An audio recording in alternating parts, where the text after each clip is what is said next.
Check it out, guys. Bunch of awesome stuff here today. Very cool.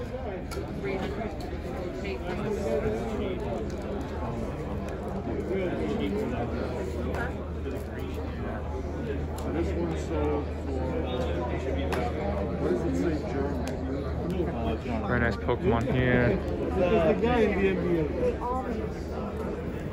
Very good. I'm missing my guy back here. This is where all the PC stuff is. What's up, what's up? Beautiful cards here. Very nice. It's vintage heaven, baby.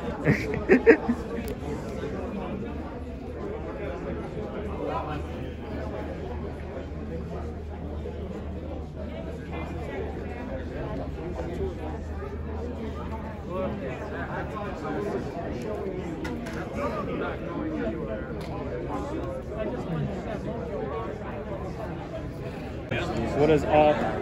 We are with, what is your name, sir? Mike the Greek. Mike the Greek, baby. You gotta add that in there. Yes, sir. Yes, sir. So I'm with Mike the Greek here, and we want to talk about, so you told me that you were at the flea markets as well, but I want you to tell me. I was there for like 35 years. Oh, wow, 35. I want you to tell me kind of like the basic differences between the flea market, like the card shows, and just how the atmosphere is and everything.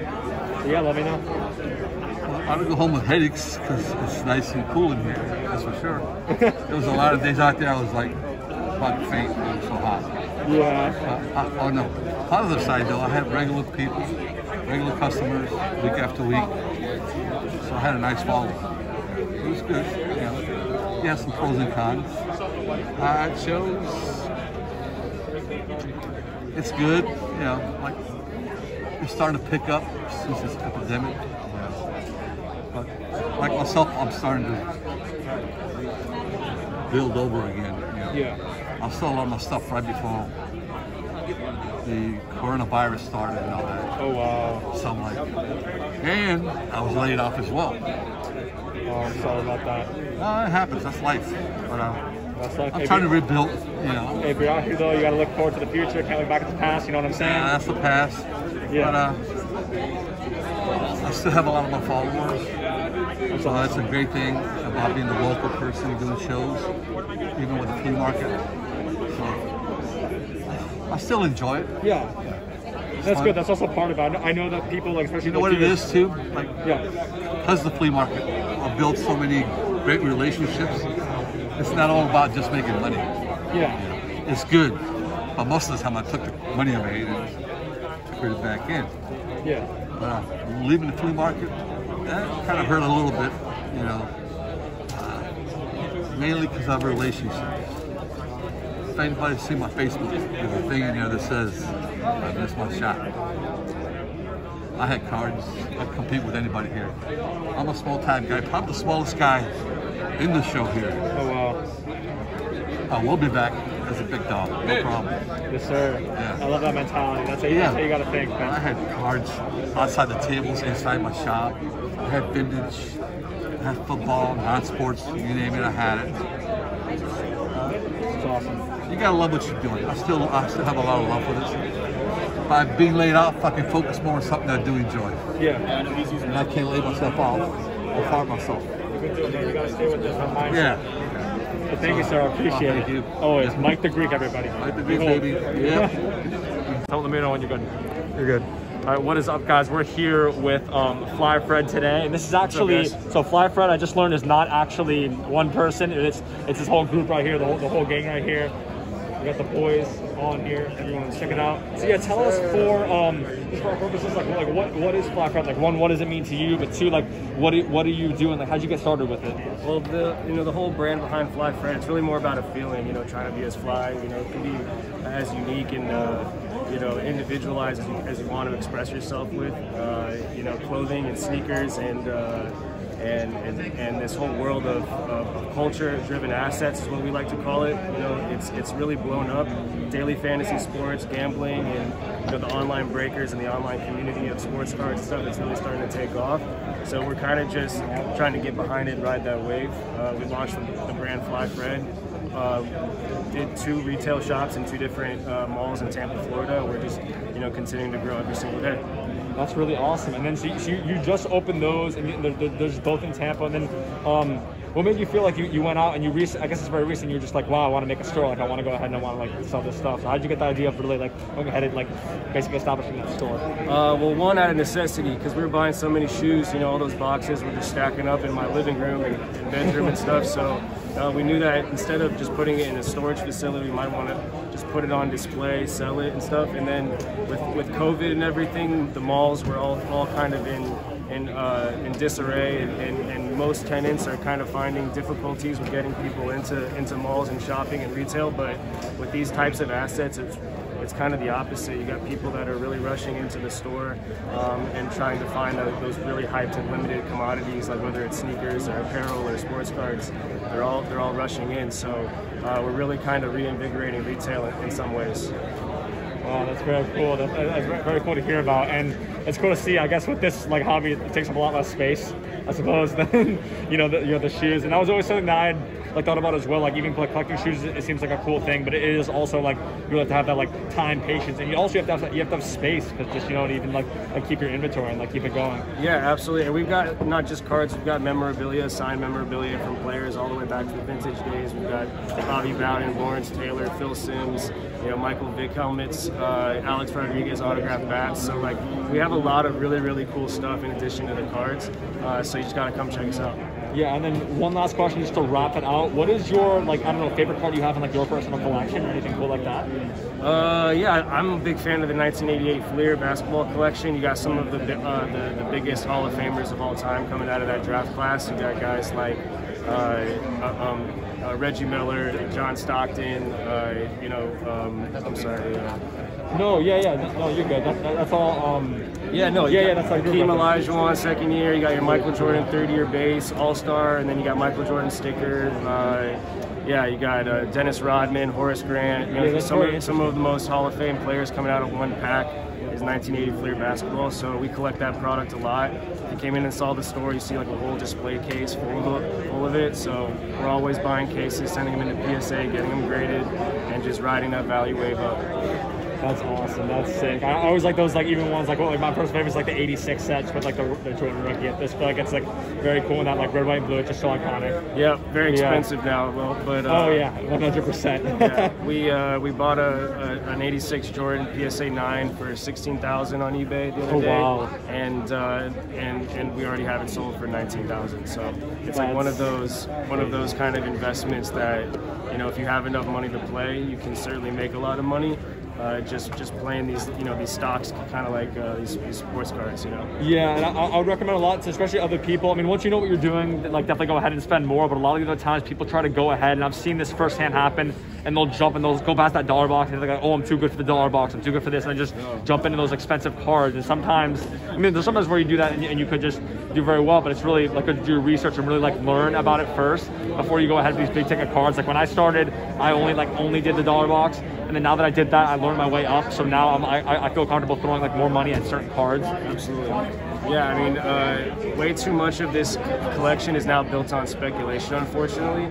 And I think that a lot of collectors and these younger collectors especially, are shifting towards just hyped players, kind of like fantasy sports. So what that does is it really kind of they'll begin to see values taper off. But if you can go and find value in the market, those are the collectors that are doing the best. If they can pour through a dollar box and find stuff and get a 300% return, if you do that enough, you're making some pretty good money. But if you're buying high and it starts to lose money, then obviously you're not going to be collecting for very, very much longer. Yeah, no, I definitely agree. And then also like distinguishing with some stuff, whether like there's some cards that you have that you like maybe will like end up turning a certain amount of time. Maybe you do have some that you go for PC, and you can like really like pick and choose like what you want to do with your cards. I think that's like very cool. Yeah, it's definitely cool being able to kind of ride the ups and downs, and then being able to shift your profits into some longer term holds.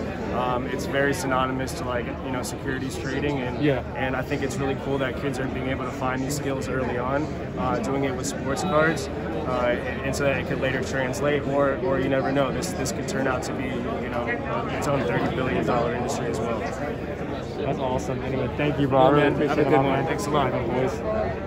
Very cool. And check this out, guys. Uncle Dick has his own card, baby. He's got his own card. So 1 of 1 SGC too. Yes, sir. The legend. Look at this, some more vintage right here, guys. Very nice. Coming along here, we see those colors. We see that little like 58. That's a beautiful set right there. I love those cards. Like all these as well, organized by the set. Beautiful. Gotta show you guys that. We do some vintage stuff, so I had to show this out. Beautiful.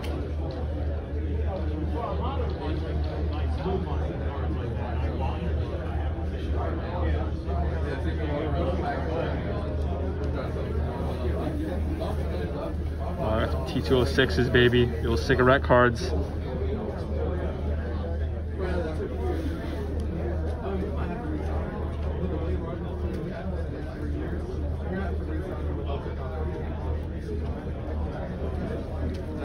February we're gonna be at this show tonight. Oh yeah. What? February? February. Oh yeah, we got a real time. Nice.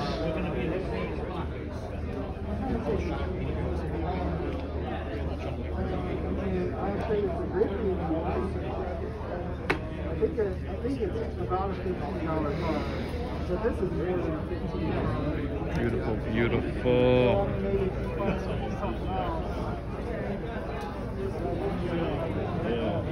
Ooh, very nice.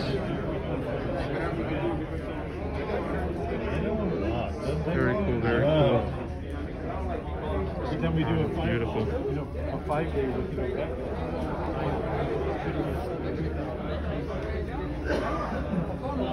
Oh, right there. There's one.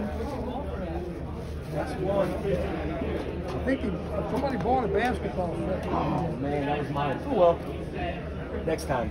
That's crazy how you thought it was me. Cool. Yeah. You're talking about put your name in. I should have put my name on it. Yeah. Look at my guy Jesus up here. Yes, sir. Beautiful stuff. That's awesome. What's up? The man himself, baby. The legend. Yes, sir. You already know these cases. Beautiful, beautiful. He's so organized with it too. Look at this, even got the full sets, guys. Check it out.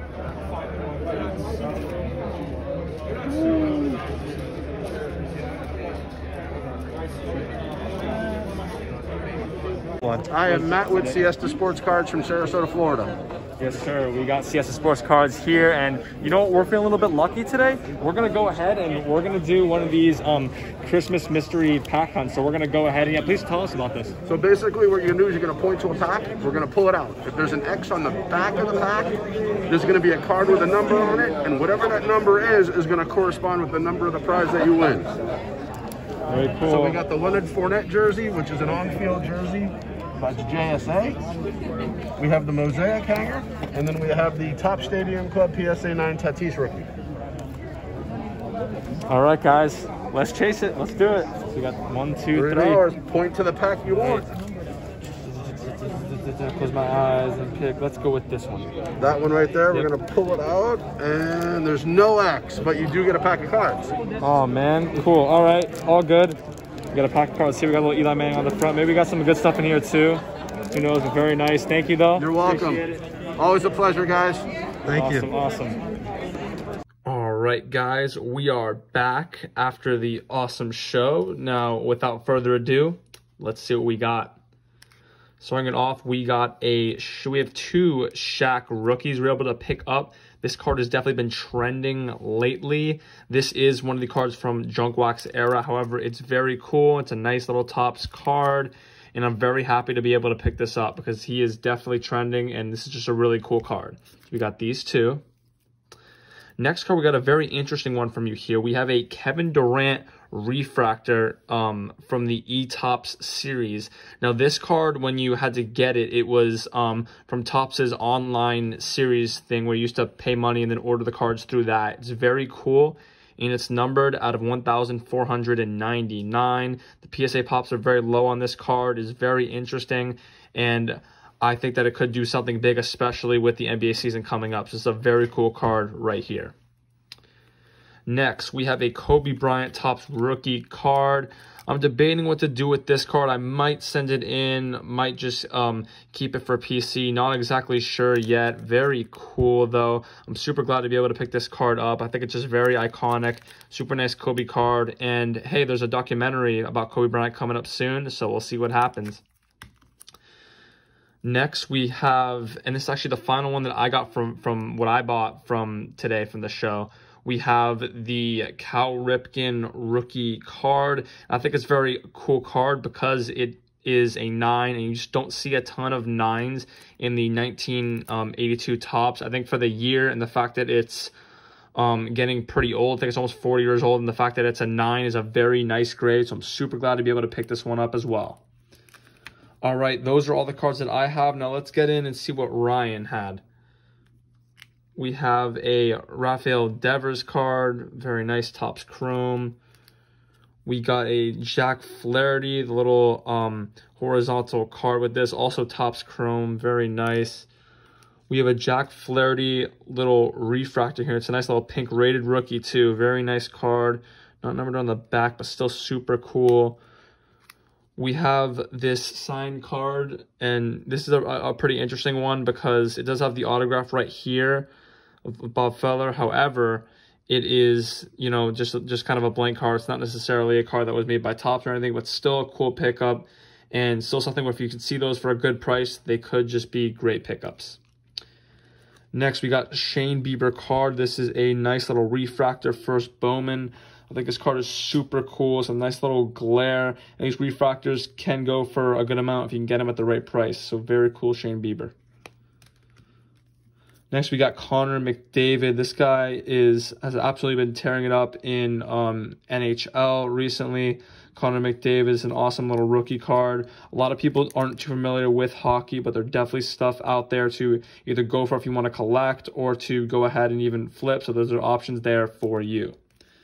Next, we got an Emmett Smith card, a little pretty cool card right here. It is from Score.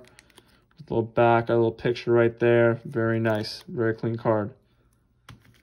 And next, we got a Gale Sayers with this a BVG 6, pretty nice. And the fact that it's from 68 and a 6 is a pretty good grade, pretty solid. Not like mint or near mint, but still very nice for the times. Cool card. It just sucks that it's a little bit off-centered, as we can see on the back, but other than that, a very clean card.